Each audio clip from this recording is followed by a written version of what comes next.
Assalamualaikum warahmatullahi wabarakatuh. Nama saya Rofiah dengan NIM 202109648379. Alhamdulillahirabbil alamin. Puji syukur kepada Allah Subhanahu wa taala karena saya diberi kesempatan oleh Allah untuk memenuhi tugas Qososul Quran, yang mana tugas ini ialah menceritakan tentang kisah-kisah yang terdapat di dalam Al-Quran. Dan kisah ini ialah kisah tentang penyembelihan Nabi Ismail yang terdapat pada surat Asy-Syafa'at ayat 99 sampai dengan 111. Dikisahkan setelah sekian tahun lama menikah, Ibrahim dan juga Sarah, mereka belum juga dikaruniai seorang anak. Dan maka terjadilah percakapan antara Nabi Ibrahim dan juga Sarah.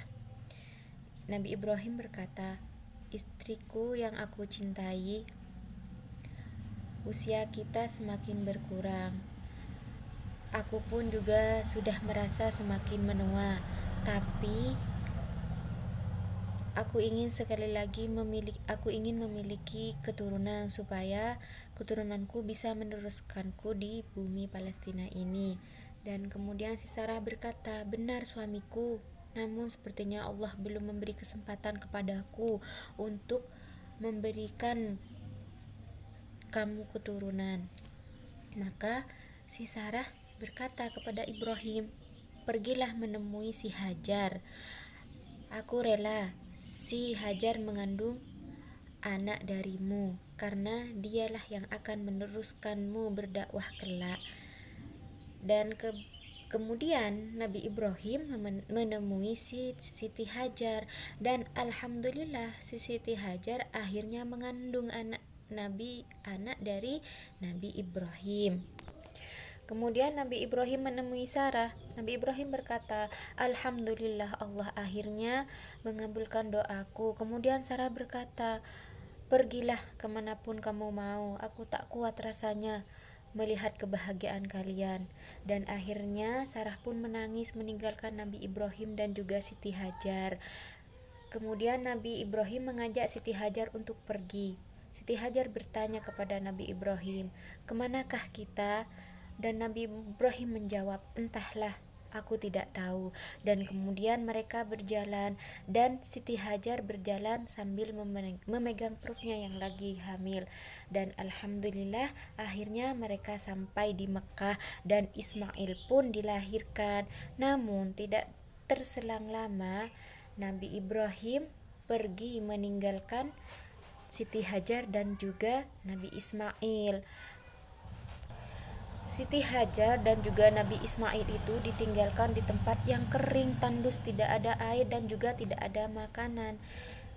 Nabi Ibrahim meninggalkan Siti Hajar dan Ismail sebenarnya keberatan, tapi Nabi Ibrahim meninggalkan Siti Hajar dan Nabi Ismail ialah melainkan ingin meneruskan dakwah Islam. Dan akhirnya Nabi Ismail tetap ditinggal. Sebenarnya Siti Hajar dan Nabi Ismail tidak mau ditinggalkan oleh Nabi Ibrahim. Keberatan jika Siti Hajar ini ditinggalkan sama Nabi Ibrahim. Namun akhirnya Siti Hajar tetap ditinggalkan oleh Nabi Ibrahim.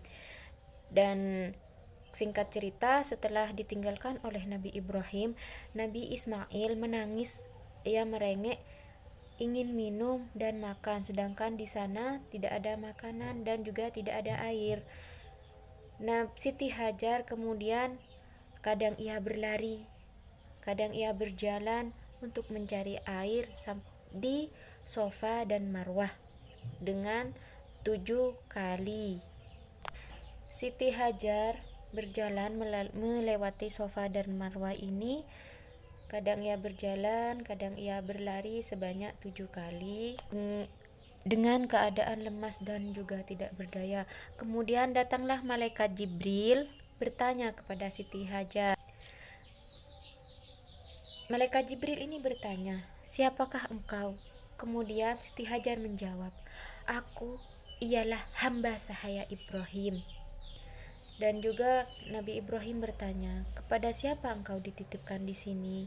Dan Siti Hajar menjawab, hanya kepada Allah lah aku berserah diri dan aku dititipkan.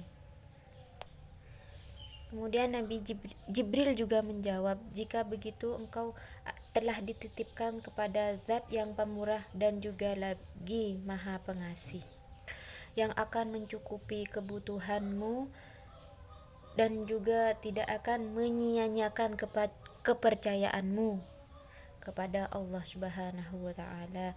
Dan akhirnya muncullah air di sela-sela bukit, dan kemudian Nabi Ibrahim dan juga Siti Sarah minum dan makan dari air yang sudah muncul di bukit-bukit itu, muncul di sela-sela bukit itu, dan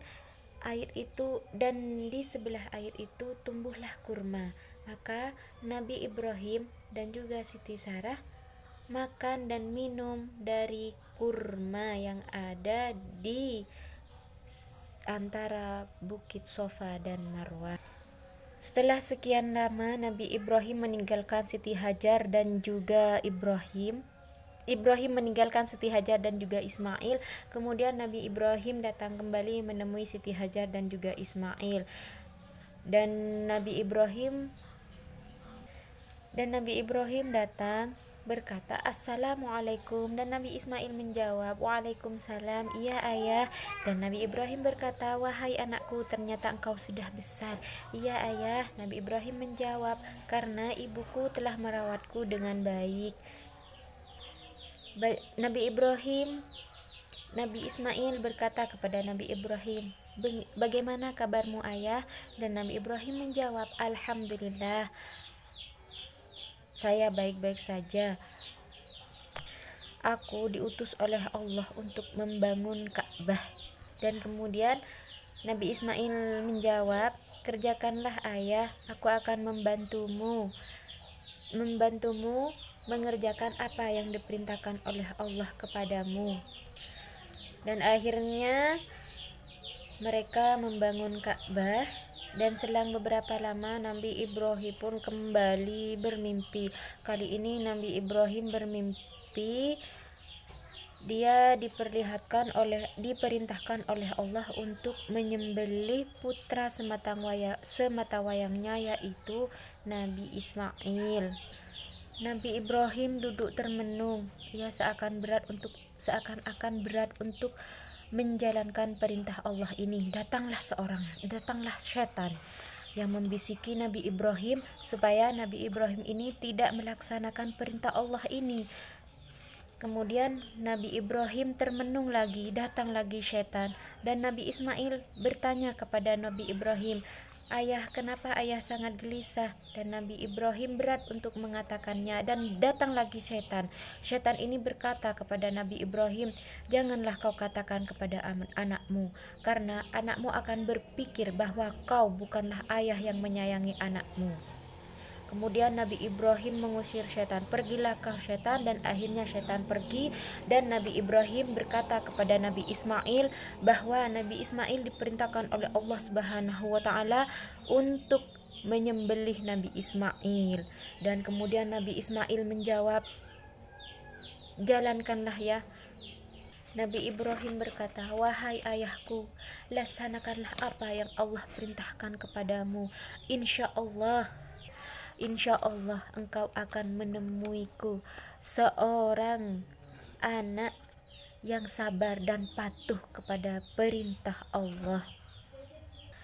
Namun ayah,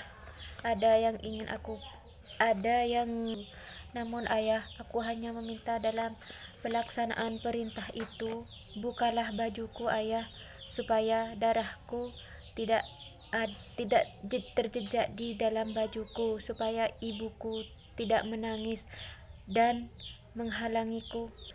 Namun ayah, bukalah bajuku agar tidak mengurangi pahalanya padaku dan melihat terharunya ibu kepadaku.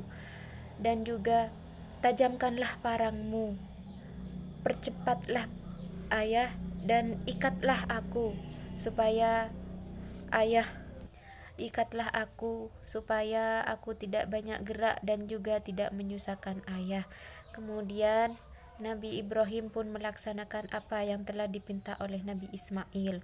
Nabi Ibrahim mengasah parangnya berkali-kali sambil Nabi Ibrahim merenung apakah ia akan meneruskan perintah Allah atau melarangnya. Namun akhirnya Nabi Ibrahim percaya kalau itu adalah perintah Allah, dan akhirnya Nabi Ibrahim melaksanakan penyembelihan itu dan datanglah wahyu. Namun pada akhirnya parang yang sudah Nabi Ibrahim asah berkali-kali, parangnya itu ialah tumpul. Dan akhirnya penyembelihan itu ialah gagal dan turunlah wahyu kepadanya. Dan Jibril berkata, "Wahai Ibrahim, engkau telah berhasil melaksanakan mimpimu. Demikianlah kami membalas orang-orang yang membuat kebajikan, dan sembelihlah kambing sebagai ganti dari engkau yang menyembelih anakmu, dan akhirnya Allah sudah menerima ketaatanmu dan pahala kebaikan akan senantiasa menyertaimu." Akhirnya ternyata Nabi Ismail digantikan oleh Allah dengan kambing. Kisah-kisah ini menceritakan ialah tentang yang dapat kita ambil dari hikmah ini ialah dengan hikmah yang dapat kita ambil dari kisah ini ialah tentang kecintaannya kepada Allah Subhanahu wa taala daripada kepada anak istrinya, dan juga orang beriman meskipun diuji keimanannya, dan juga kewajiban taat dan berbakti kepada Allah itu selama dalam kebaikan, dan orang yang dalam puncak kesulitan dan akan dibukakan jalan keluar, dan kemudian ada alasan besar bagi orang yang berbuat ihsan, sabar dan taat kepada Allah Subhanahu wa taala. Terima kasih. Semoga kita bisa mengambil hikmah dari kisah-kisah ini. Wassalamualaikum warahmatullahi wabarakatuh.